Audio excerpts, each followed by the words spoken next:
bem-vindas ao programa O Estatuto 4. Hoje o nosso programa será feito de perguntas e respostas, perguntas estas que chegaram até a nossa produção e serão respondidas por Luiz Otávio e Edson Júnior. A nossa primeira pergunta, que não foi respondida no programa anterior, vem de Petrônio, administrador da página da ouvidoria no Facebook. Boa tarde, me chamo Petrônio, estou aqui diretamente de Orizona, no interior do estado de Goiás. Como sócio proprietário do Botafogo, gostaria de deixar uma opinião e uma pergunta para o Luiz Otávio e para o Edson, grandes amigos e pessoas que estão aí focadas em trabalhar para o melhor pelo clube no Conselho Deliberativo. Primeiramente, queria aplaudir a posição da atual gestão em estar aí, em pequenos detalhes para finalizar essa importante atitude que será o sócio-torcedor com direito a voto, para poder acabar com aquele monopólio que existe nas eleições do Botafogo, principalmente, nós temos aí, como tivemos na última eleição, um universo de 1.200 votantes, e com isso eu acho muito assim, é um contingente muito pequeno que nós temos, visando a grandeza de um clube que tem de 3 a 4 milhões de torcedores. Então acho que chegou a hora do Botafogo abrir as suas portas para a sua torcida, Eu acho que isso vai ser de fundamental importância para o nosso clube. E aproveitando aí a deixa do nosso amigo Bruno Antunes, aí Bruno, Juiz de Fora, queria enfatizar algo em cima da pergunta na qual ele formalizou para o Luiz Otávio e para o Edson, a respeito de nós termos pessoas profissionais capacitados, para estarem recebendo de uma forma profissional remunerada à frente do clube. Eu quero aqui enfatizar que não necessariamente que precisamos ter pessoas, na qual um presidente e um vice, é óbvio que jamais nós teríamos um presidente ou vice-presidente do Botafogo que torcesse para um outro clube, para um rival nosso. Existem pessoas capacitadas, qualificadas, que torcem pelo Botafogo. A pergunta é, a atual gestão, ela está aberta ou ela está fechada para que esses profissionais possam, verdadeiramente fazer a diferença para o clube, profissionalmente falando? E a segunda, para você estar à frente da diretoria do Botafogo hoje, você precisa participar de um grupo político específico ou qualquer pessoa que queira contribuir com o clube é bem-vindo. Olá, caro amigo Petrônio Júnior, saudações alvinegras. Envio meu afetuoso abraço e parabenizando pela sua página no Facebook da ouvidoria, da qual eu com muito orgulho sou leitor e participante assíduo. Tá? E respondendo a sua pergunta, concordo em gênero, número e grau que é preciso que a gente aumente e traga para dentro do Botafogo o sócio-torcedor. É inadmissível um clube da grandeza do Botafogo ter um número tão reduzido de sócios-torcedores. Mas entendo também que é preciso darmos uma contrapartida a esse sócio-torcedor, motivando a participar da vida ativa política, administrativa, participando das decisões, direto ou indiretamente do Botafogo. E para isso, atribuirmos nesse projeto de estatuto que está sendo submetido ao Conselho Diretor e posteriormente ao Conselho Deliberativo, a efetiva participação do sócio nas eleições do Botafogo, do sócio-torcedor.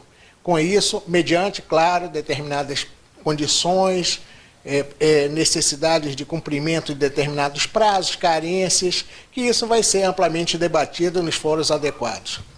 Com relação à profissionalização tão alardeada, a gente já abordou isso em outras situações.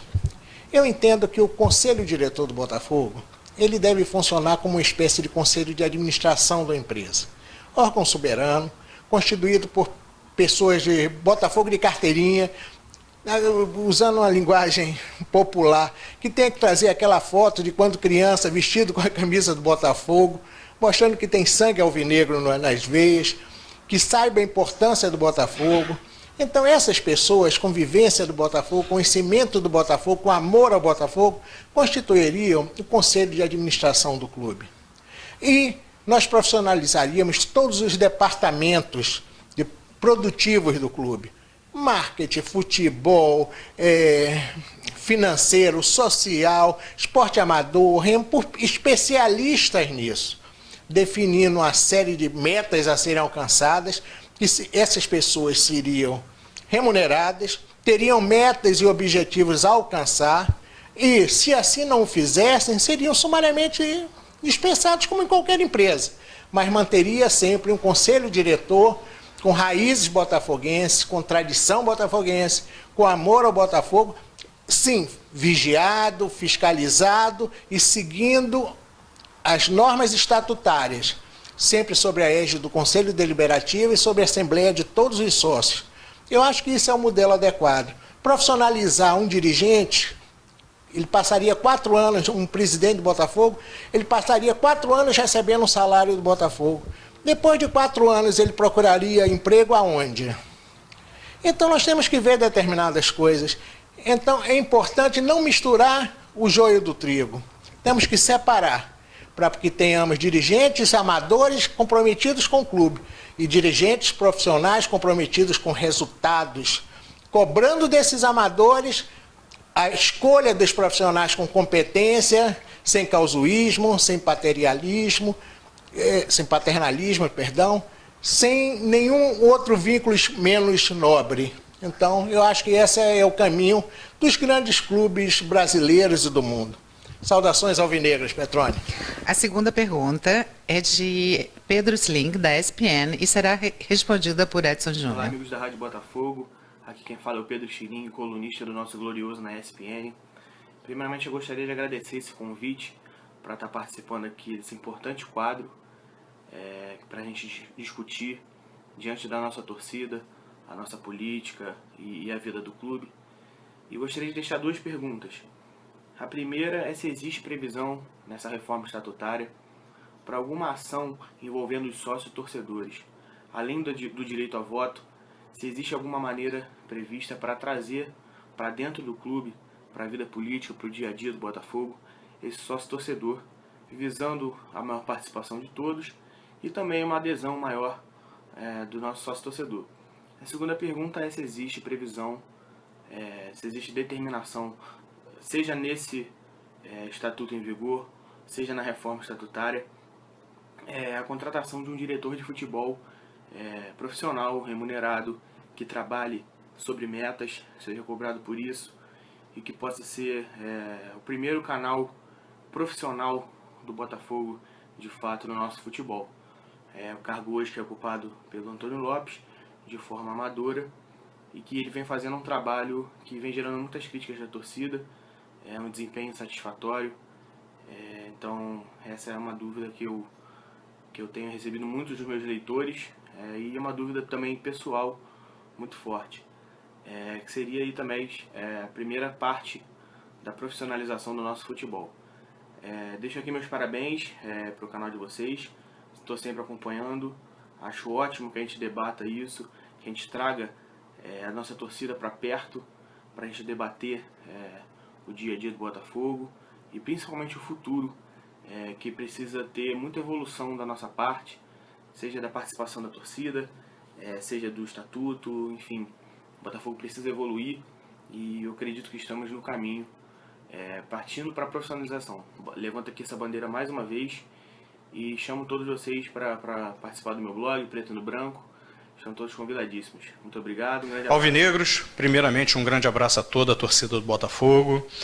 Pedro Schilling, respondendo a sua pergunta, que na verdade são 2 perguntas em uma, né? O primeiro item da sua pergunta diz respeito a uma maior participação do sócio-torcedor no clube, não apenas votando em relação à reforma estatutária que está em fase de projeto, né? Como a gente já mencionou nos programas anteriores.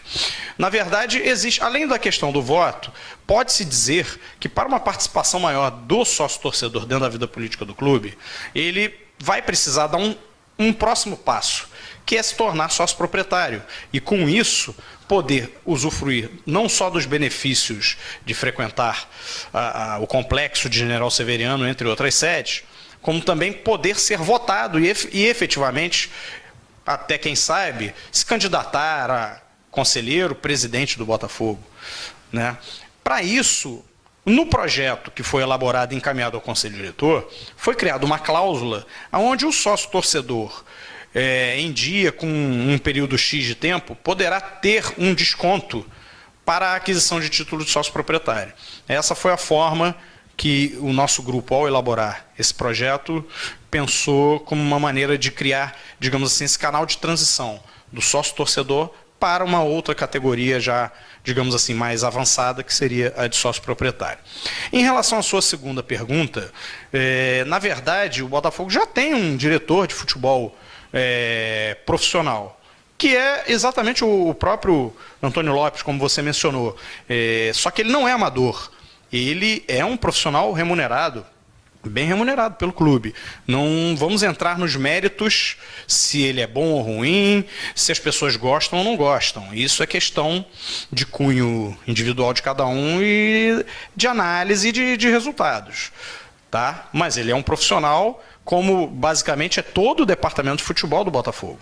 Né? Os únicos membros do departamento de futebol do Botafogo não remunerados são justamente o seu vice-presidente, o Antônio Carlos Azeredo, Kaká, e o seu diretor jurídico do futebol, que é o Dr. Gustavo Noronha, que são conselheiros eleitos, né, do clube, são sócios do clube e, portanto, são diretores, e no caso do Kaká, vice-presidente, empossados e não remunerados. Esses sim, você pode dizer que são amadores pelo fato de não serem remunerados. São os sócios do clube que participam da gestão do departamento. Aliás, o vice-presidente é o responsável pela gestão. Ele é quem, por exemplo, juntamente com o presidente Carlos Eduardo e o vice-presidente geral Nelson Mufarrege, decidem sobre a manutenção ou não dos profissionais do clube, entre eles o próprio Antônio Lopes, os técnicos, como a gente já teve a passagem de alguns, dentre outros profissionais do clube. Tá bom? Espero ter tirado sua dúvida. Muito obrigado pela sua participação e estamos juntos. A terceira pergunta é de Sérvio Filgueiras, sócio proprietário. Um grande abraço para os amigos da Rádio Botafogo. Eu ouvi dizer que na mudança do estatuto, o número de assentos para a oposição aumentará para 40 lugares. Duas perguntas e uma só. Isso é verdade? E 2, muda alguma coisa em relação ao que acontece hoje? Não continua a gestão que ganhar nas urnas com o poder do CD todo na mão? Sérvio, um grande abraço alvinegro para o amigo. Esclarecendo a sua dúvida, né, essa questão do aumento do número de conselheiros da chapa, digamos assim, da chapa ou das chapas derrotadas, de 14 para 40. O projeto, na verdade, que está sendo elaborado, do qual eu faço parte, ele não é um projeto oficial ainda, ele é um trabalho que está sendo encaminhado, já foi, na verdade, ao Conselho Diretor para avaliação, e o Conselho Diretor é que vai formalizar o encaminhamento ao Conselho Deliberativo do projeto de novo estatuto. É claro que se eles encaminharem exatamente o que foi passado a eles, sim, esse número aumentaria para 40, porque no nosso projeto é exatamente o que consta. Com uma pequena diferença em relação ao estatuto atual, que eu acho uma diferença importante. O estatuto atual, ele permite que somente a chapa segundo colocada nas eleições possa ter direito a cadeiras no Conselho, no caso 14 cadeiras. A nossa ideia é, além de ampliar essas cadeiras, para aumentar o debate e ampliar a própria democracia dentro do clube, é que essas cadeiras possam ser distribuídas entre todas as chapas concorrentes. A gente tem um exemplo, que é nessa última eleição nós tivemos 4 chapas, e somente 2 delas estão representadas no Conselho Deliberativo. A primeira colocada, a chapa ouro, e a segunda colocada, a chapa azul. A terceira e quarta colocada, chapa cinza e chapa alvinegra, não tem nenhum representante no Conselho Deliberativo, embora eles tenham tido votos, né, ou seja, sócios que acreditavam em suas propostas e, portanto, poderiam estar fazendo parte do Conselho Deliberativo. Então, a ideia do nosso projeto é esse, justamente ampliar. Vamos ver como vai ser o encaminhamento ao Conselho Deliberativo da formalização, digamos assim, da proposta oficial de novo estatuto ao Conselho Deliberativo. A sua segunda pergunta, na verdade, o complemento, é se, apesar desse aumento, você manteria a situação com comando completo do Conselho. Na verdade, se a gente levar em consideração que o Conselho Deliberativo é composto de corpo transitório e corpo permanente, né, a gente tem que sempre pensar que o corpo permanente, que é composto dos beneméritos e grandes beneméritos, é hoje um poder vitalício do clube, e ele é composto de 60 conselheiros. Né, no máximo, pelo estatuto atual, 60 conselheiros. Isso a gente até manteve na proposta que foi elaborada. Hoje temos até um pouco mais por questão de direito adquirido, mas à medida que esses conselheiros forem falecendo, somente serão abertas novas vagas para o corpo permanente, no total de 60, até você atingir 60. E já temos alguns beneméritos, novos beneméritos que foram eleitos no Conselho Deliberativo, por exemplo, da gestão passada, e que hoje ainda não fazem parte do corpo permanente, farão justamente quando essa regra se aplicar num futuro próximo, digamos assim. Esse poder moderador, ele não é vinculado a nenhuma chapa, então, de certa forma, você pode, com isso, equilibrar um pouco mais. Né? É evidente que se a chapa vencedora ela tiver, digamos assim, uma coesão, é normal que a maioria das propostas que sejam encaminhadas pela diretoria, elas sejam realmente aprovadas. Porém, vai aumentar muito o debate. Né? Vão ter situações que, dependendo de como as chapas derrotadas, compondo esses 40 membros, mais os 60 membros do corpo permanente, totalizando aí, por exemplo, 100 conselheiros. Dependendo de como essas pessoas, esses conselheiros se aglutinarem e se organizarem, é possível até que certas matérias não passem ou passem com modificações a partir justamente da ação desse bloco, digamos assim, de conselheiros. Então, eu acho que é óbvio que a situação, digamos assim, a chapa vencedora ela ainda vai ter a maioria, né? Mas é uma maioria não tão ampla como a que existe hoje. Hoje, eu digo, e já fui conselheiro nessa situação na gestão anterior, é evidente, você faz algum barulho, mas dificilmente você consegue alguma vitória no voto, por exemplo, dentro do Conselho. A nossa ideia é que isso possa, digamos assim, ampliar a participação de outras chapas e você ter um debate maior e até mesmo a possibilidade que esses conselheiros tenham digamos assim, uma atuação mais forte em termos de dia a dia do clube do que a gente tem nos moldes atuais do estatuto vigente. Vamos ver, é uma proposta que nós fizemos, isso não quer dizer que vá ser exatamente isso. Aliás, o encaminhamento ao Conselho Deliberativo não quer dizer que esse projeto vá ser exatamente o projeto que vá para a Assembleia Geral. Você tem toda uma mecânica de que os demais conselheiros entrem com, como se diz, pedidos de mudanças em relação ao projeto original, emendas. Então, nem sempre o projeto que é encaminhado para a Comissão de Reforma dos Estatutos, que vai ser ainda formada no Conselho Deliberativo a partir do momento que for feito esse encaminhamento pelo Conselho Diretor, nem sempre tudo que está ali pode efetivamente ser o formato final, até porque isso tudo tem que ser votado em plenário para que depois sim vá para a Assembleia Geral dos Sócios. Tá bom, Sérgio? Eu espero ter tirado sua dúvida. Estamos juntos. E Forte mande abraço. você também sua pergunta para este canal ou então para o e-mail radiobotafogo2014@gmail.com. Estaremos esperando por você, torcedor do Botafogo, no nosso próximo programa, que será o número 5. Até lá.